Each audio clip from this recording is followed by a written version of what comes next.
Hi అండి, welcome to my channel. నేను మీ శ్రావణి. అందరూ ఎలా ఉన్నారు? నేనైతే చాలా బాగున్నాను. మీరు కూడా బాగుండాలని కోరుకుంటున్నాను. ఇవాళ నేనైతే కమ్మగా ఉండేటటువంటి కోకోనట్ రైస్ ఎలా చేసుకోవాలో చెప్పబోతున్నాను. ఇదైతే లంచ్ బాక్స్లోకి అయితే మంచి రెసిపీ అండి. పిల్లలు కూడా చాలా ఇష్టంగా తింటారు, ఎందుకంటే ఎక్కువ స్పైసీ అనేది ఉండదు కాబట్టి.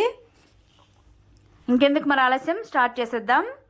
ముందుగా నేను 1.5 కప్పు బాస్మతి రైస్ వాష్ చేసుకొని నానబెట్టుకున్నాను ఒక హాఫ్ అన్ అవర్ అలాగా. తర్వాత కుక్కర్ తీసుకొని స్టవ్ మీద పెట్టుకొని హీట్ ఎక్కిన తర్వాత అందులోకి రైస్ అంతా వేసేసుకోవాలి. తర్వాత నేను ఇక్కడ కొబ్బరి పాలు వేస్తున్నానండి. 2 కప్స్ కొబ్బరి పాలు వేసుకున్నాను. తర్వాత కొద్దిగా సాల్ట్, అలానే కొద్దిగా ఆయిల్ వేసి ఒకసారి బాగా మిక్స్ చేసేసుకోవాలి. మిక్స్ చేసుకున్న తర్వాత కుక్కర్ మూత పెట్టి మీడియం ఫ్లేమ్లో అయితే 2 విజిల్స్ రానివ్వాలి. హై ఫ్లేమ్లో అయితే ఒక 3 విజిల్స్ రానివ్వండి. తర్వాత విజిల్స్ అయిపోయాక స్టవ్ ఆపేసి స్టీమ్ అంతా వెళ్ళిపోనివ్వాలి. ఇక్కడ స్టీమ్ అంతా వెళ్ళిపోయింది. ఓపెన్ చేసి రైస్ని ఒకసారి మిక్స్ చేసుకోవాలి. ఇలాగా మిక్స్ చేసేసుకున్న తర్వాత తీసి పక్కన ఉంచుకోవాలి. ఇప్పుడు దీనికి మనం పోపు పెట్టుకుందాము. ఒక కడాయి పెట్టుకొని హీట్ ఎక్కిన తర్వాత ఆయిల్ వేసుకోవాలి.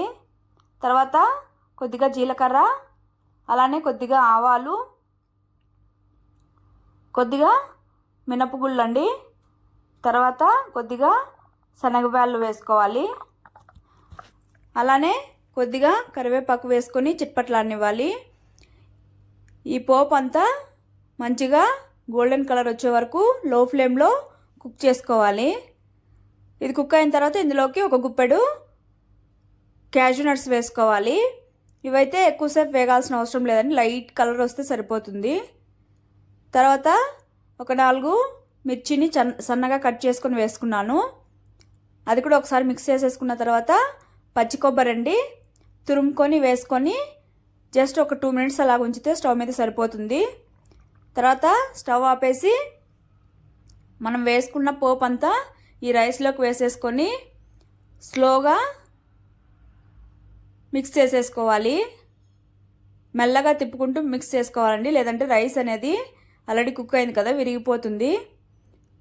చూడండి, రైసు మిక్స్ చేసిన తర్వాత సర్వ్ చేసేసుకోవడమే. ఇంతే అండి, సింపుల్గా కోకోనట్ రైస్ కమ్మగా ఉంటుంది, మంచి టేస్ట్ ఉంటుంది.